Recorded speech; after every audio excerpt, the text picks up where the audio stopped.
Most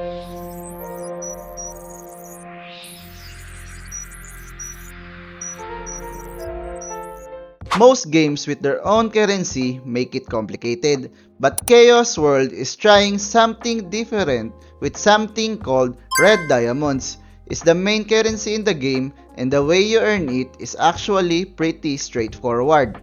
In this video, I'm going to break down exactly how the tokenomics work in simple terms, no confusing jargons.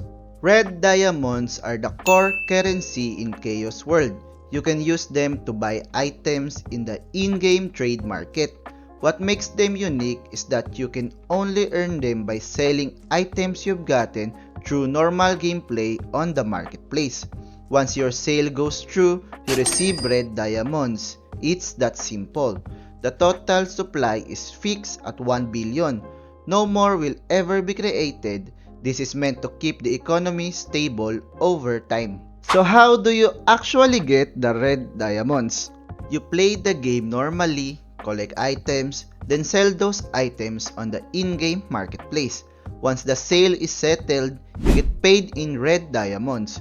But here's what makes this system different from most other games. You don't need to do anything special. Just play, sell what you don't need, and you earn the currency.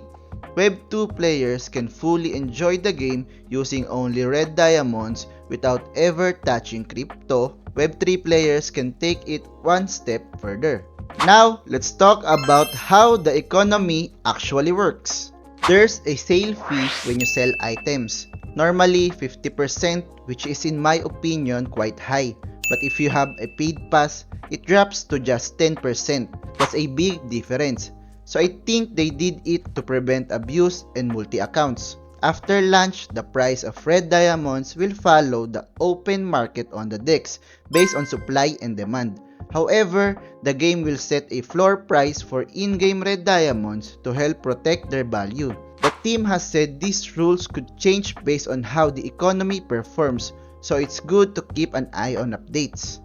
One of the smartest part of the system is how it works for both types of players. If you're a normal player who just wants to enjoy the game, you can do everything with red diamonds only, no wallet needed. If you're into Web3 and want to take your earnings further, you can mint your red diamonds into tradable coins on the blockchain. It's designed to be a smooth bridge between the two worlds. What I like about this is that it doesn't force anyone into crypto, it gives you the choice. Overall, Chaos World's tokenomics feel quite straightforward compared to many other games.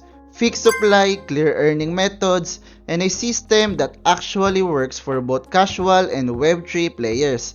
If you're planning to play the game, understanding the red diamonds early will help you a lot. I'll leave the full tokenomics guide link in the description if you want to read it yourself. Thanks for watching. If you found this helpful, drop a like and let me know in the comments what part of the economy you're most interested in. See you in the next one.